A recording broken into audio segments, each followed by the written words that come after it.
E aí, galera, tudo bem? Aqui, professora Andresa Gomes, professora de História, para mais uma videoaula. E o tema da nossa videoaula é a ditadura militar no Brasil, parte 1, que corresponde aos governos dos presidentes Castelo Branco e Costa e Silva.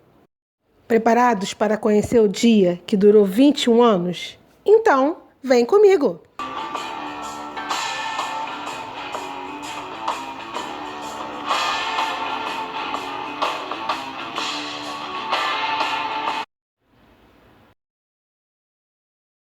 Walking in your shoes is another mistake to you.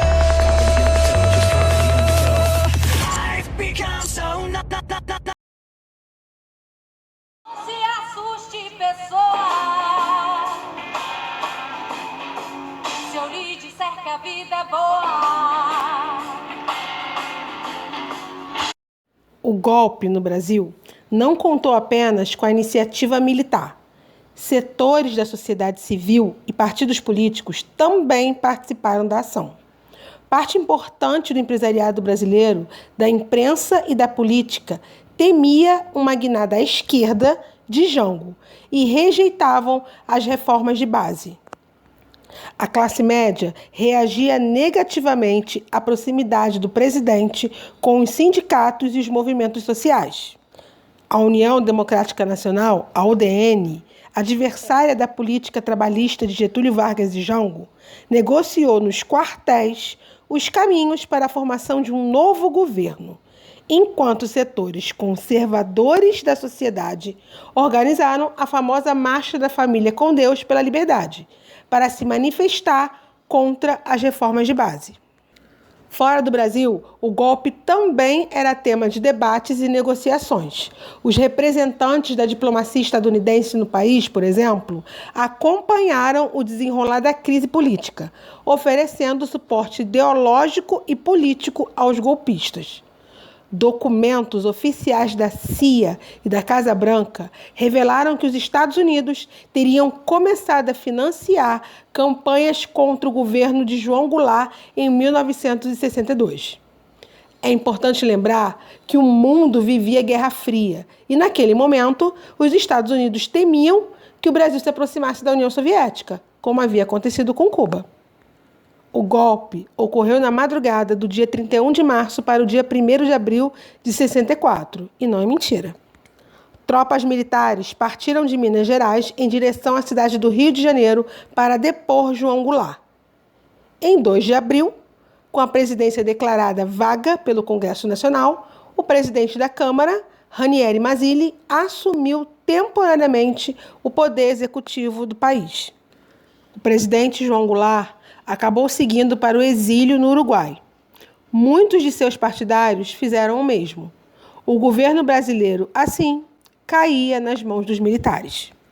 Para os defensores da intervenção militar, o que houve em 64 foi uma revolução redentora que afastou o Brasil dos tortuosos caminhos em que teria enveredado nos anos do governo de João Goulart. Para os oposicionistas, foi um golpe. Mais do que uma disputa em torno de palavras, revolução e golpe são conceitos distintos. Revolução sugere movimento amplo, com apoio popular e capacidade de transformação profunda da sociedade. Já a palavra golpe alude a uma ação de poucos, preocupados em defender interesses específicos e destituídos de propostas efetivamente renovadoras. Algumas definições importantes quando a gente fala do regime militar brasileiro. Ato institucional. Os atos institucionais foram um conjunto de leis promulgadas pelos militares sem aprovação no Congresso Nacional. Estas leis podiam se sobrepor à Constituição. SNI era o Serviço Nacional de Informações. Foi um órgão criado para coordenar as atividades de informação durante o regime. Estado de sítio foi a suspensão temporária dos direitos e garantias individuais previstos na Constituição. Subversivo, um termo muito comum no período, se referia a todo indivíduo que discordava do regime, sobretudo os comunistas. Eu não tenho nada antes de você ser, eu sou, eu sou, eu sou, eu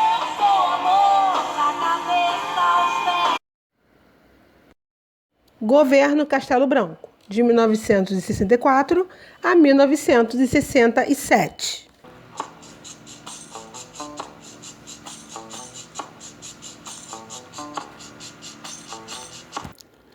Com o golpe concluído, o empenho militar em redefinir o funcionamento do Estado brasileiro se iniciou com os atos institucionais.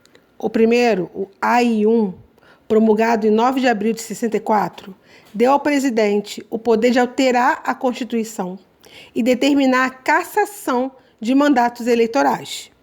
Em abril de 64, o Marechal Humberto de Alencar Castelo Branco, eleito pelo Congresso Nacional, assumiu a presidência do país.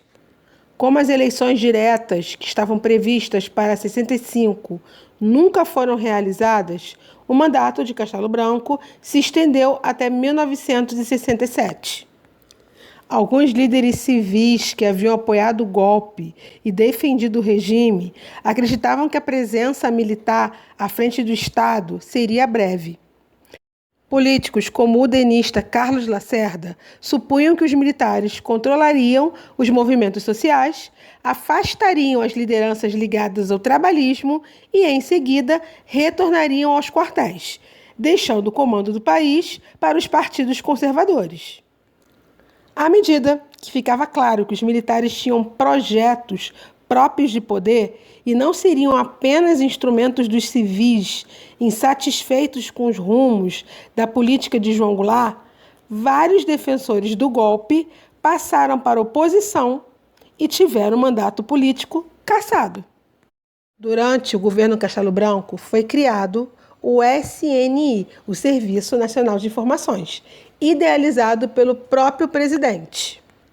Após a vitória da oposição ao regime nas eleições para governador, foi decretado o AI-2. O AI-2 extinguiu todos os partidos políticos, criando outros dois, a Arena e o MDB. A Arena, Aliança Renovadora Nacional, era o partido do governo, e o MDB, Movimento Democrático Brasileiro, era o partido que poderia fazer uma leve oposição ao regime. Dizia-se na época que um era o partido do sim e o outro do sim senhor. Em suma, o AI-2 extinguiu o pluripartidarismo no Brasil, implantando em seu lugar o bipartidarismo. Em 1966, Castelo Branco promulgou ainda o AI-3, que, entre outras medidas, estabeleceu eleições indiretas para governadores, delegando-lhes a função de nomear os prefeitos das capitais e municípios considerados de segurança nacional. Ainda em 66, convocou o Congresso para uma sessão extraordinária e, por meio do AI-4, a nova Constituição foi promulgada. Ainda no governo Castelo Branco, passeatas e manifestações tomaram os centros urbanos e foram reprimidos com violência. Na política econômica, Castelo Branco tomou medidas para controlar a inflação, facilitando a entrada de investimentos estrangeiros no Brasil e estimulando a concorrência no mercado interno por meio do corte de subsídios. A Constituição de 1967 aumentou ainda mais o poder do Executivo Federal e limitou a autonomia dos estados. Procurando restringir a liberdade de expressão e de informação, o governo criou a Lei de Imprensa. A escolha do presidente era realizada por uma junta militar. O Congresso apenas confirmava.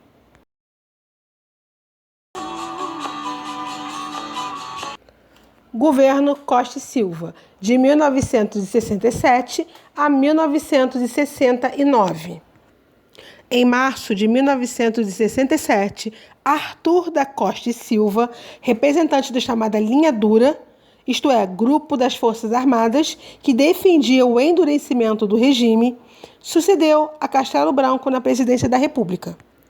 Greves operárias, manifestações, passeatas e o movimento estudantil cresceram muito no período. Para conter as manifestações, o governo realizou intervenções nos sindicatos urbanos e rurais, buscando eliminar as influências do trabalhismo e da esquerda. Novos dirigentes, afinados com o regime, passaram a dirigir as associações sindicais. Diante das greves operárias, o governo agiu com extrema repressão. Os grevistas foram expulsos das fábricas e os líderes do movimento foram presos. Os estudantes também realizaram diversos protestos para exigir o retorno da democracia ao país, a criação de mais vagas nas universidades públicas e a melhora na qualidade do ensino. Em uma dessas manifestações, a polícia militar reprimiu violentamente os estudantes e matou o jovem Edson Luiz de Lima Souto, de 18 anos. O fato abalou a opinião pública e as passeatas multiplicaram-se em todas as capitais.